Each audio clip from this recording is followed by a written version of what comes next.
Welcome to Musicians Hall of Fame. I'm Joe Chambers. This week's guest is the great producer, songwriter, soul man, Steve Cropper. When we come back, Steve Cropper.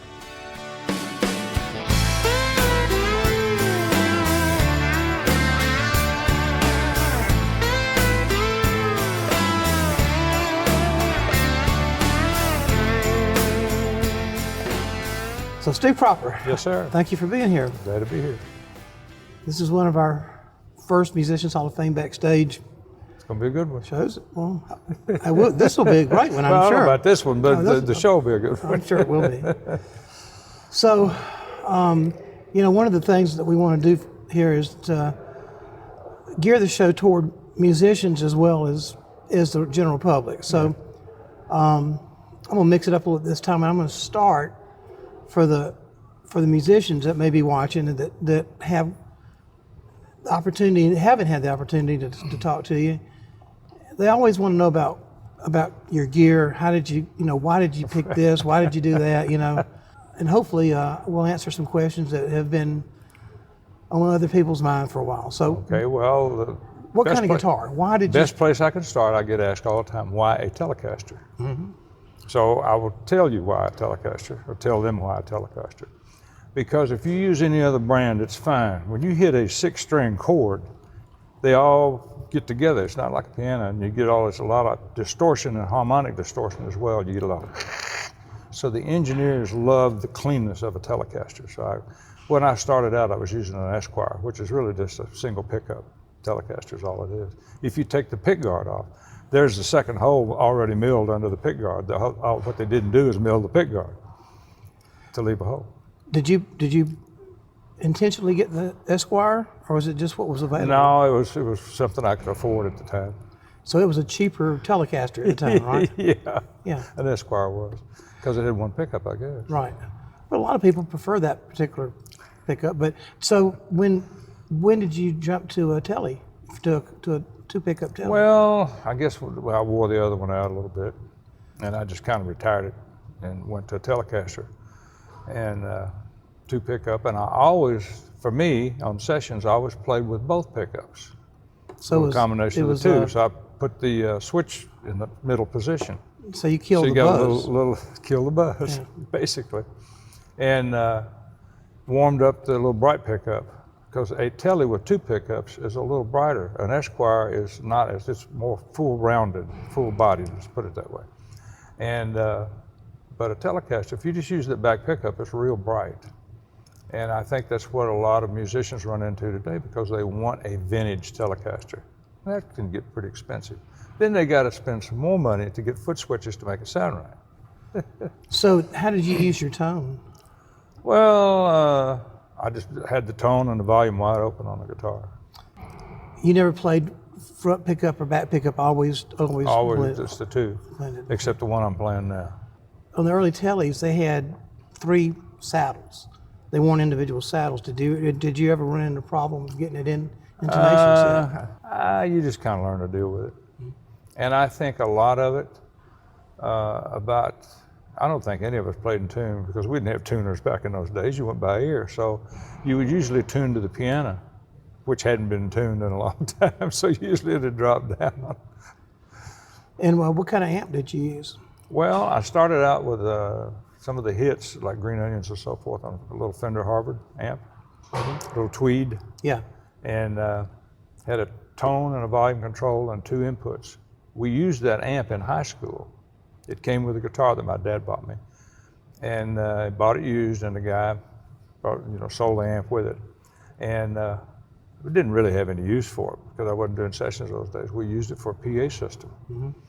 And short cord, straight microphone, one of those gray bullet mics. Instead of a green one, it was a gray one. And just straight into the amp and turn it up so the kids could hear the singer and hear the song.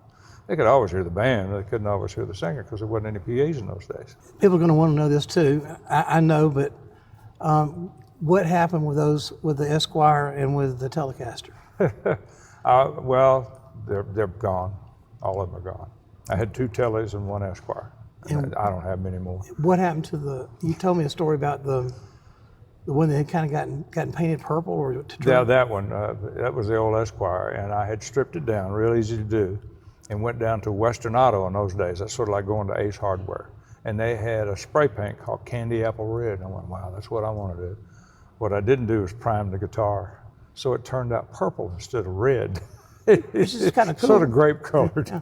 And I said, well, okay, that's what it is. I played it for a long time. It was on a lot of Otis and a lot of Booker T stuff. And did you not loan that to somebody, or? I did, and but the thing about it, the amp I still had, and it's at the Smithsonian Oh, really? in D.C. I gave them that. Yeah. And I made a little speech about it, and I said, I can't give you the guitar because I don't know where it is. Even if it exists, I have no idea where it might be. But the best thing I can do is give you, the next best thing is give you the amp that it played through. Yeah. And they have that up there. You're a kid in Memphis. I'm still a kid in Memphis. No, this is I'm a kid and growing up close. Yeah.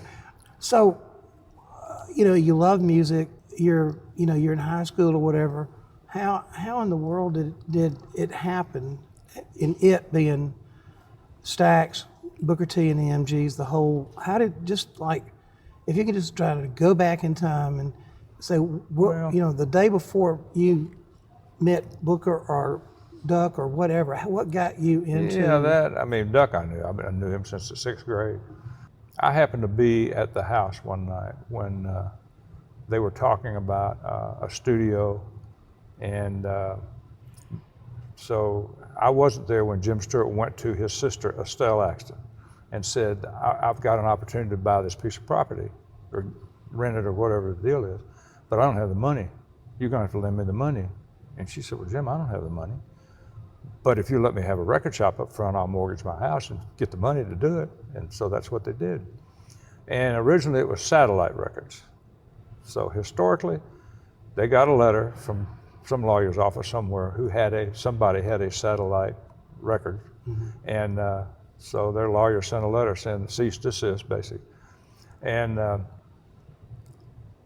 so they set up all night long, I was told, and trying to come up with a new name for a label. And they finally came up with Stewart Axton, S-T-A-X. And it rang a bell with everybody. Stax, a stacks of records. So I guess. Yeah, great logo. All I knew was a stacks of pancakes, but obviously. A stack of, not a stacks, but anyway. Yeah. Duck, my good buddy, Donald Duck Dunn, the world's greatest bass player, couldn't play anything in those days. He came over, he wanted to play guitar really bad. He just couldn't learn it. Came in one day with a bass. And I guess because he kind of grew up on a ukulele, 4 strings or 4 strands. Mm-hmm. A lot of guitar players tell me they learned to play by learning on a ukulele. This guy, young guy, I called him a kid in those days, we were in 11th grade, I guess. He comes running up and he says, I hear you have a great band. I said, well, thanks a lot, man, I appreciate that. He said, I want to be in your band. I said, well, we're not looking for anybody, what do you play? And he says, I play saxophone. I wish I could remember exactly what led up to him saying what he did. He said his uncle owned a recording studio. That was Jim Stewart, okay. which is not really true to the extent. He had some recording equipment in a garage out in North Memphis. That was good enough for me. So that's how it all got started. And then when they got the Capitol Theater, started Satellite Record Shop in the studio in the back, I asked, I was on the road with the Marquis. We had the hit Last Night. And we did, we did a tour. We did Dick Clark and all the way down, and wound up in Bossier City. We're going to be there for about 3 weeks. Well, in the middle of the second week, I was getting a little tired of just being on the road, period, especially playing in the same place every night. So I made a phone call to our saxophone player's mother and said, if I come back to Memphis, can I get my job back in the record shop? And she said, absolutely, Steve, no problem. So I tell her son, Charles Packy Axton was his real name. Packy was the nickname, Charles Axton. And I said, you've been wanting to be leader of this band ever since you joined it. And I said, you got it. And he said, well, what are you talking about? And I said, it's yours now. I'm leaving in the morning. He said, you can't do that. And I said, well, I am. I already got my bus ticket. And I did. And the studio, I don't know what attracted me to it, but I started doing stuff in the studio, just anything I could do, from logging tapes to sweeping floors to setting mics up to whatever you do. And so Estelle went to her brother one day and said, you're going to have to start paying Steve because he's spending more time in the studio than he is in the record shop. So anyhow, they worked it out and I started getting paid by the studio budget. I remember you telling me you were in there pulling the bolts out of the floor. I did that too originally. for taking the seats out Packy of the and I theater. did, Charles Axton and I did, and what happened was when they took some of the bolts up, they were all rusted, and a lot of them didn't come up like they're supposed to. So we had to take a hammer and go, back and forth till they got hot enough to snap off. So you literally Otherwise, it'd have been got a lot of lumps in the skin in carpet. that place then. Yeah. Yes, little elbow grease never hurt anybody. So I've always found that interesting that you guys are recording on a slope, pretty much, right? Same as it was. I mean, that slope is still there, same degree.